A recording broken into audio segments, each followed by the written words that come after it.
What's going on? It's yours truly, DJ Dubble, jamming 945, and I'm blessed with the presence of, I call her my sister. It's been quite some time. It's been 5 years, but we're getting back together right now at the perfect time.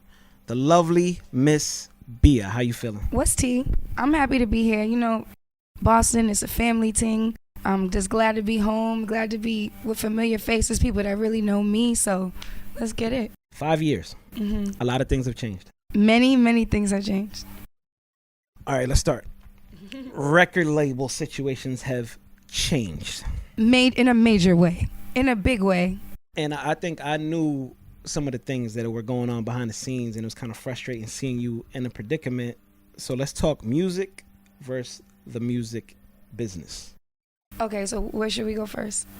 We love the music. That's what we do, Mm-hmm. right? But then it becomes the music business. Facts. And that kind of prohibited you from being able to put out music that you wanted to. Yes. When you wanted to. Yes. How frustrating was it? Because it's like people look up to you like, yo, she's doing this, she's doing that. And then they have high expectations of you at the same time. But they don't know behind closed doors you can't do certain things. Yes. You know, it's crazy because I always think when you see an artist doing well, there's so many moving parts behind that artist doing well.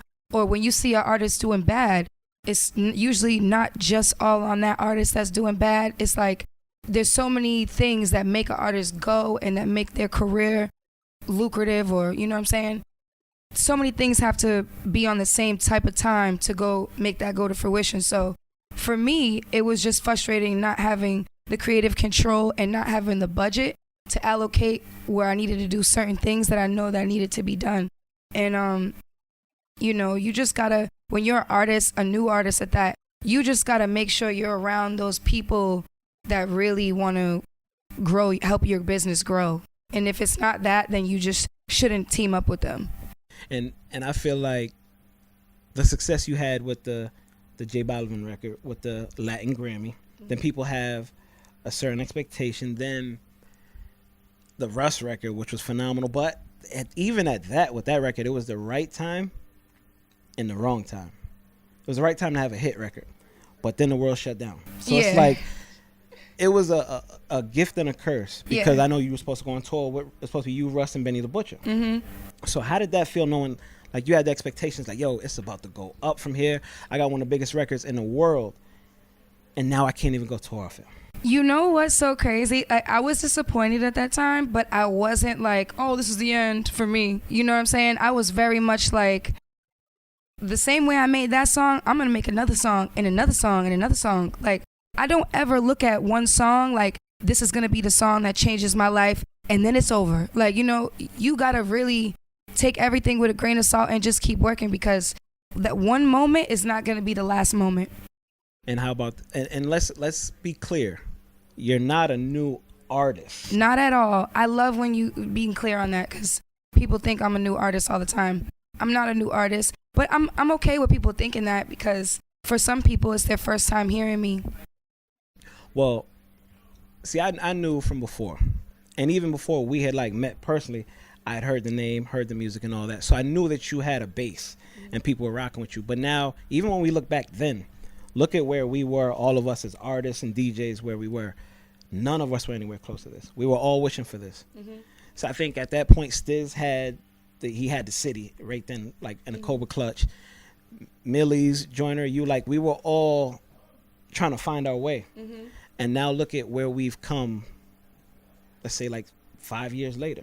I really want that to be a testament to people, especially locally, like support what you got going on around you before it's too late. Because I'll say this, like, you don't want to be the last one to jump on board with something that you should have been on board with from the beginning. You know what I'm saying? And that's why it's like, even me, like I reached out to you. I want to do a better job of going back home and seeing what's shaking or seeing who needs help, because I don't want to be the last one, you know, to catch on to something that I should have been on from day one, you know? And that makes people feel stupid. Like, and I'm in the business of making people feel stupid. So if you want to, you think like, you know, oh, this is the last for that artist, I guarantee you, don't think like that. Many artists come back and shock you. Exactly. So I'm thank you for wanting to be informative, because a lot of these people think it's as easy as making a record and then they're gonna blow up. Yeah. It don't work like that. Why do people think that? How about you know I'm the bad guy, right? Yeah, because we always talk about this. So I'm the bad. If I don't 'Cause play people be somebody's like, music, play my record. But did I do that a lot? no, you never did that. Okay, I was You never did that at all. I was like, because I was wondering, do I be like, yo, can y'all play my record? Can y'all play my song? What people got to really understand, nobody got to support you, first of all. So I used to take that shit personal. I used to be like, damn, nobody's supporting me. Nobody's playing my records. Nobody's really rocking with me in the city like that. And then I realized it's not personal. You just got to make somebody, you got to make them a believer. If they don't believe you tomorrow, cool. Focus on who is rocking with you. And then you circle back and you come get them on the way back. Man, I done had my life threatened. They gonna run up on me. They gonna do, and obviously, if somebody talking, they ain't gonna do a damn thing. So I'm not worried about that. But it's just crazy how people think they're entitled for me to play it, and then everything's gonna change. I think people think getting a record deal is something completely different than what it is. Yeah, it's really an agreement, and you have to live up to your behalf of the agreement to see that that deal goes the way it needs to go. Mm-hmm. And of course, when you sign it, like, yeah, I can do this, but then other things come into play. Mm-hmm. So I don't think people get the reality of what the industry is. And some people sign at the wrong time. Yeah. Like, I don't think people are honest about, like, you know, even if you do have one big record and you're like, all right, I got my first hit, now I'm going to go talk to different labels and try to go get a deal. It's like, if you don't have your follow-up, if you don't have a project ready, if you don't have videos in the tuck, if you don't have anything else but that one song that's going, you probably shouldn't be sitting down with no labels. Like, you should probably go get your team and go cultivate a plan and a strategy, and then go sit down with a partner like a label to help you bring your goals to the next level. Thank you for articulating it, because when I say it, they don't tend to listen. Because, you know, people get a false expectation of what the music business or the music industry is right now. That's because we got social media, we got TikTok, we got Instagram, and so many people are like, I want it today, and I want it tomorrow, and then that's it. This is 10 years. Yeah. I've been making music for 10 years. I've been outside making friends, making my own features. Nobody ever gave me a feature and said, I'm gonna get on this song because I'm doing a favor for Bia. Like, anyone that ever did a feature for me is because I killed the record. I killed the song. And I made them a believer or a fan, or I made my own friends in the music business, and they were like, oh, I'm going to do this because I've rocked with you. You took the road less traveled. But I call it the slow, but for sure, girl. The longevity grind, baby. I'm in it longevity. I'm not trying to be here today and gone tomorrow. Exactly. All right, so let's switch. I seen the relationship between you and Koi. It's my girl. I love Koi. Koi, that's my little sis. I love, and it's beautiful now I think about it. Two females that come from here. Yep. Let me clarify it before they try to come at me. Two females that come from here with roots from Massachusetts, yes, or Boston roots. I'll say that. Exactly. Yeah, we clarified that have two of the biggest records out there. Period. That's beautiful. But the thing is, we couldn't say these type of things back in the day. It wasn't even on our forecast that we were even going to be here. So the fact that you're in that pack, like there's a few artists that are here that are I call the juggernauts, y'all, the monsters within the area. It's gonna be yourself. It's gonna be Joyner. It's gonna be Stiz. It's gonna be Millie's. Love Millie's, by the way. Shout out to Millie's. Millie's got a moment on the way. Don't be the last one to jump on that. I'm just letting y'all know. Thank you for saying that as well. My man Cal was right there, but you see what happened with him. Love Cal. So unfortunately, that's Cal will be back. Yeah, he will be. He's incredible. He will be for sure. Let's talk about. I seen, the moment that Koi had on social media, and you chimed in with the mental health. I've been real big on. I'm big on it. I just started therapy myself, so we in that process. Yeah. But she felt like she's like, yo, y'all trying to kill me. Like y'all like to attack her the way she did. And I feel like this girl is 1000% lovable, cool. Like I see all type of comments and it's just like, it's disrespect. How do you maintain the mental health aspect, being who you are at this stage of your life and the career? I'm gonna be honest. Everybody deals with it different, but I log off. Like, I have days where I'm like, I'm not getting on social media today. If I don't feel it in my spirit, if I feel like something is like attacking me or making me emotional, I feel like I want to cry, I won't touch it. I will not go on Twitter. I won't go on Instagram for the whole day. Sometimes 2 days, 3 days. And I'll do that. And I won't even answer my texts or my phone calls. It's like, sometimes you got to take whatever space you need to just recharge and just like get back to the mission. You know what I'm saying? Like, we all have a goal and a mission. And when you let stuff like that interfere with the mission and the goal, it throws you off. So I take whatever space is necessary for me to get my mental right. Beautiful. I'm glad. Thank you. Because I ask, people like yourself and other stars, I ask that so that they can see that they're not the only people that go through it. Oh, yeah. I had days where I cried. Like, I had days where I was like, Twitter had me crying one day. Like, yo. They were coming at you, or? Twitter is just a weird place. Like, Twitter's the best. I'm going to keep it a buck. Twitter's the best platform. The internet is the only place that you can go where people can say things to you that they would never say in real life. So you can't put too much. Everybody trying to go viral off the disrespect. That. Yeah. So it's all good, though. R&B. Oh, talk about it. I need you to talk about it. So we've been rapping a lot. Yeah. But I do hear some melodies. So this is where we going. Is it you singing, or is it gonna be like collaborations? Oh, it's me singing. Me belting on that joint. Like, I'm really Okay, all right. Like, really singing. My voice is a little lost. I've been doing a lot of radio stuff this week, a lot of singing, so I can't really sing you a note right now. Mm-hmm. Any other time, I would. Listen, we got time. We'll circle back. Another time I'll circle back. On the R&B stuff, I'll circle back. But I'm focused on the rap because the rap is what people want from me right now, which is so weird because I've been giving them rap my whole life. But you know what? Sometimes it takes the hard-headed a little while longer to understand what's going on. So I got a deluxe on the way. Ooh. For certain deluxe. Okay. It's probably like the thing I'm most excited about. I love the project, maybe even more than I love the original for certain. Okay. And a lot of new features. Herbo, 7 Streeter. Oh, shout out to 7. I like 7. My girl Iggy Azalea. Okay. It's just it's acting very, maybe another secret feature I can't speak on. Who knows? So the Herbo joint, you shot the video for it already. I heard. He's in PR. In Puerto Rico. You see how I know? How do you know that? I'm smooth. Did you see like a picture or something? Listen, don't worry about how I know. You want me to show you some tea when this is over? I mean that's always appreciated.